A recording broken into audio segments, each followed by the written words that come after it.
सभी प्यारे बच्चों को नमस्कार। तो ये जो प्रश्न है बोर्ड की परीक्षा के दृष्टि से बहुत ही महत्वपूर्ण प्रश्न है। तो इन प्रश्नों को हल कैसे करेंगे तो जरा ध्यान समझिएगा आप। तो सबसे पहले प्रश्न नंबर पहला है। तो सबसे पहले इसको द्विघात समीकरण के रूप में बदलेंगे। तुम इसका गुणा इसमें करेंगे तो पहले इसके नीचे एक कर लो, ठीक। इसका गुणा इसमें, इसका इसमें और नीचे का नीचे। तो ये बनेगा हमारा x² + 1 और बटा x बराबर 3। अब x का गुणा इसमें करेंगे तो x² + 1 और बराबर 3x। इस 3x को दिलाएंगे तो ये हमारा हो जाएगा x² माइनस का 3x प्लस का 1 और बराबर 0। अब यहाँ पे हम लगाएंगे विभक्त कर। तो देखो a का मान यहाँ पर हमें 1 मिलेगा, b का मान -3 मिलेगा और c का मान 1 मिलेगा। तो जो हमारा विभक्त कर का सूत्र होता है d बराबर b² - 4ac। तो b की जगह पे लगाना -3 का वर्ग, 4, a का मान 1 और c का मान 1। तो ये 9 - 4 बन जाएगा, 9 - 4। तो d बराबर 5। तो d का मान 5 निकल के आ गया। अब हमारा जो अगला सूत्र होता है सीधी धराचार, उसको देखेगा। तो नई लाइन से लिखना हमें x बराबर -b प्लस माइनस √d/2a। ये सूत्र होता है हमारा सीधी धराचार का, ठीक है। पहले माइनस का चिन्ह और b का मान प्रश्न में ऊपर देखिएगा, b का मान -3 है। यहाँ पे देखो -3, तो -3 प्लस माइनस अंडर और d का मान 5 है तो 5 लगा दो बटा 2 गुणा a का मान 1 है तो 1 लगा दो। अब ये माइनस माइनस प्लस हो जाएगा तो हो जाएगा 3 प्लस माइनस √5 और बटा 2। ये आ गया हमारा x का मान निकल के। अब चाहो तो आप इसको इतना ही छोड़ दो या फिर इसको एक बार प्लस एक बार माइनस लिख दो, ठीक है। या करके यहाँ पे लिख देना है 3 प्लस √5 बटा 2, फिर 3 माइनस √5 बटा 2। तो इस प्रकार प्रश्न ये हमारा हल हो जाता है, ठीक है। अब इसके बाद दूसरा प्रश्न, उसको देखिएगा। वीडियो को रोक के आराम से नोट कर लिया करो आप। अब इस प्रश्न के बाद हमारा अगला प्रश्न है, ठीक। प्रश्न नंबर 2, इसको देखिएगा।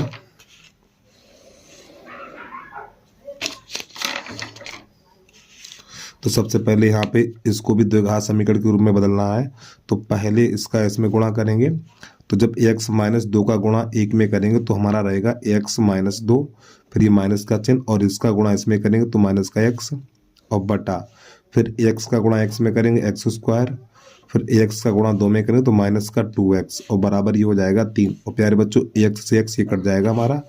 तो यहाँ पर बचेगा माइनस का 2 और बटा x² माइनस का 2x और बराबर 3। इसके नीचे 1 करेंगे, इसका नीचे गुणा करेंगे, इसका इसमें, इसका इसमें।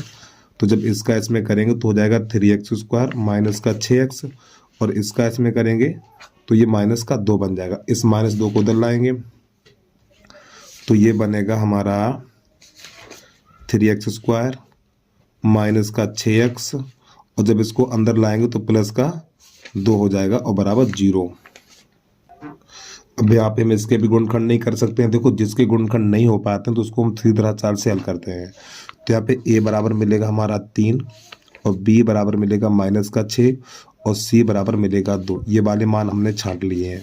अब जो हमारा सूत्र होता है विभक्त कर, तो d बराबर b² - 4ac। तो a b c के जो हमने मान छांटे वो मान इसमें लगा देंगे।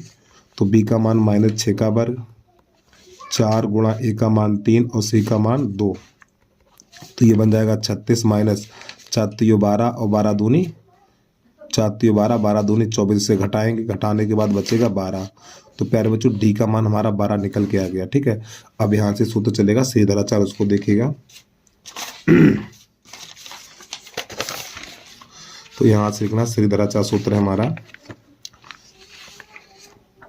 x बराबर -b प्लस माइनस √d/2a।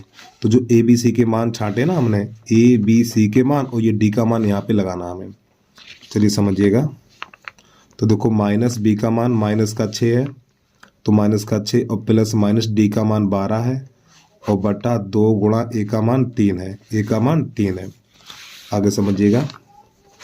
अब ये minus minus plus 6 plus minus, ठीक है। और इस 12 को लिखेंगे 4 गुणा 3 और बटा ये बनेगा हमारा 6। तो यहाँ पे 6 प्लस माइनस, अब यहाँ इस 4 को 2 लिखा जाएगा तो 2√3 और बटा 6, ऊपर से 2 कॉमन ले लेंगे। जब यहाँ से 2 कॉमन लेंगे तो यहाँ पर बचेगा 3 प्लस माइनस, ठीक, देखो यहाँ पे 2 कॉमन लेंगे तो 2 3 6 और ये 2 चला जाएगा तो √3 बचेगा और बटा 6, 2 1 2 और 2 3 6, तो x बराबर निकलेगा हमारा 3 प्लस माइनस √3 और बटा 3 इतना।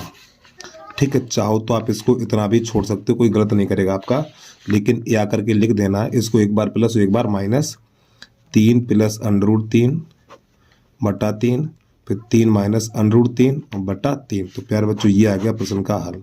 तो उम्मीद है आपको यहाँ तक समझ में आ गया होगा। तो भैया अगर वीडियो पसंद आया है तो वीडियो को लाइक करके यूट्यूब चैनल को सब्सक्राइब जरूर कर लेना। तो बस आज के लिए इतना ही। जय हिंद, जय भारत।